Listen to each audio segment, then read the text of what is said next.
సదాశివసమారంభాం వ్యాసశంకరమధ్యమాం అస్మదాచార్యపర్యంతాం వందే గురుపరంపరాం. శ్రీగురుభ్యో నమః. శ్రీమాత్రే నమః.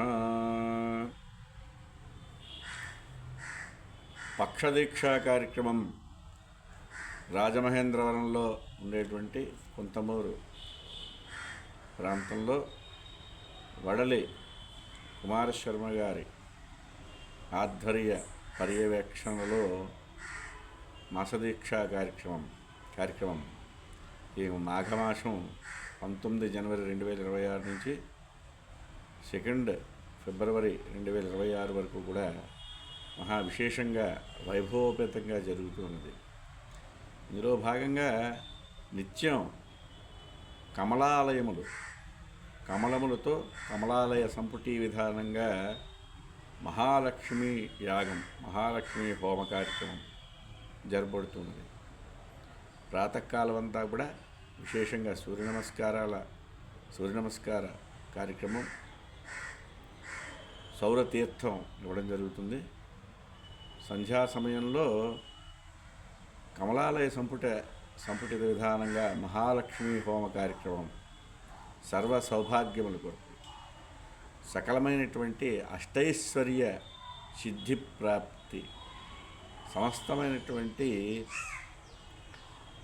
ధనలేమిని పోగొట్టడం కోసం, ధనాదాయం పెరగడం కోసం, ఆర్థిక వృద్ధి పుష్టిని కలిగించడం కోసం జరపబడుతూ ఉంది.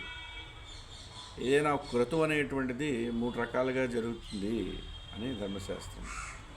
వ్యక్తిగతమైనటువంటిది, వ్యష్టి సమిష్టి విధానంగా, అంటే ఒక సమాజం మొత్తం కూడా వృద్ధిని పొందడం కోసం జరిపించేటువంటిది. ఒక వ్యక్తి పర్సనల్గా తన అభివృద్ధి కోసం, తన కుటుంబాభివృద్ధి కోసం చేసుకునేటువంటి కార్యక్రమం వ్యక్తిగతమైనది.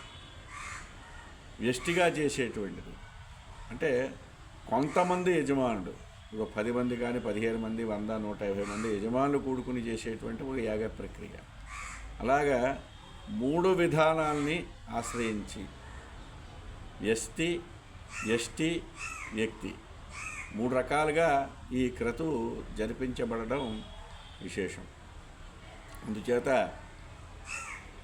ఈ కార్యక్రమంలో ఎవరెవరైతే వారి నామగోత్రాన్ని నమోదు చేయించుకుని దానికి సంబంధించినటువంటి ద్రవ్యాన్ని వెచ్చించి ఈ క్రతువులో పాల్గొంటారో వారందరికీ కూడా మహాలక్ష్మి యొక్క అనుగ్రహం, సూర్యనారాయణ స్వామి యొక్క కృపా కటాక్షములు, అలాగే మహాకాళి, మహాలక్ష్మి, మహాసరస్వతి స్వరూపిణి అయినటువంటి చండీ అమ్మవారి తాలూకు అనుగ్రహం కలుగుతుంది.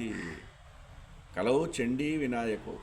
కలియుగంలో కలి ప్రభావాన్ని, దోషాన్ని నివృత్తి చేయాలంటే మనం ఆశ్రయించవలసినటువంటిది ముఖ్యంగా గణపతిని మరియు చండీ అమ్మవారిని. కనుక చండీ అమ్మవారి తాలూకా నిత్య పారాయణ హోమాదులు,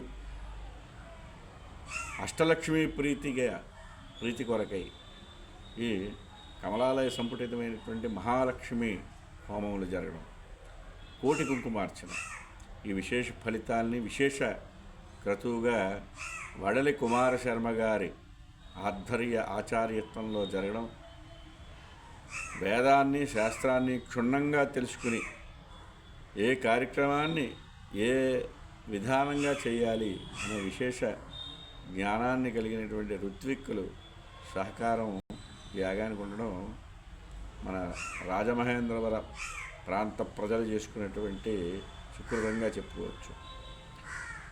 ఈ క్రతువు జరుగుతున్నప్పుడు దానికి సహకరించడం, దాంట్లో పాల్గొనడం అనేటువంటిది కనీస ధర్మం.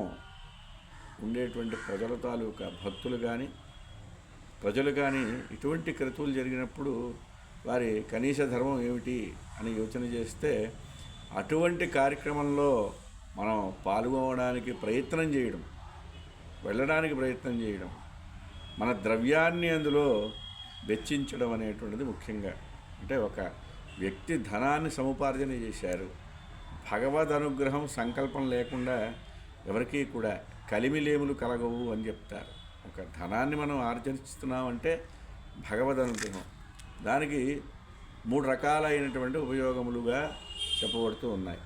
ముఖ్యంగా ఏంటంటే ఆ ధనాన్ని సద్వినియోగం కుటుంబ వ్యవహారం కోసం, పుత్ర పౌత్రాభివృద్ధిని పొందించడం కోసం చేసుకునేటువంటిది. ఇలా విశేషమైనటువంటి ధార్మిక కార్యక్రమాలు జరుగుతున్నప్పుడు అందులో వెచ్చించడం. లేదు అంటే అది పరగతం. పూర్వం ఏంటంటే రాజుల తాలూకా స్వాధీనం అయ్యేది, ఇప్పుడు ప్రభుత్వాధీనం అవుతుంది. అందుకు ఈ రెండిటికన్నా ఉత్కృష్టమైనటువంటి దైవారాధనకి, అంటే సమిష్టిగా మన రాష్ట్రమంతా కూడా అభివృద్ధి చెందాలి, ముందుకు వెళ్ళాలనే భావనతో చేస్తున్న కార్యక్రమం కనుక ఇందులో పాల్గొనడం. కమలములతో అమ్మవారికి విశేష హోమ కార్యక్రమం. ఏవైతే ద్రవ్యములు సశాస్త్రీయమైనటువంటి ద్రవ్యాలుగా చెప్పబడ్డాయో ఆ ద్రవ్యాల్ని అక్కడ వాడి చేసేటువంటి క్రతువు కనుక తప్పకుండా కూడా అందరూ ఈ క్రతువులో పాల్గొనండి. అమ్మవారి స్వామివారి అనుగ్రహాన్ని పరిపూర్ణంగా పొంది ఎవరైతే యాగ సంకల్పం చేసుకున్నారో వారి సంకల్పానికి మనం కూడా ఒక సమిధగా ఉపయోగపడాలని చెప్పి నా కోరిక అండ్ మనవి. సో అందరూ కూడా ఈ క్రతువులో సమృద్ధిగా పాల్గొని మీ ద్రవ్యాన్ని ఇందులో వెచ్చించి ఆ యాగం తాలూకా ఫలితాన్ని మీరు కూడా పొందగలరని చెప్పి ఆశిస్తున్నాం. ఓం తత్సతు. శ్రీమాత్రే నమః.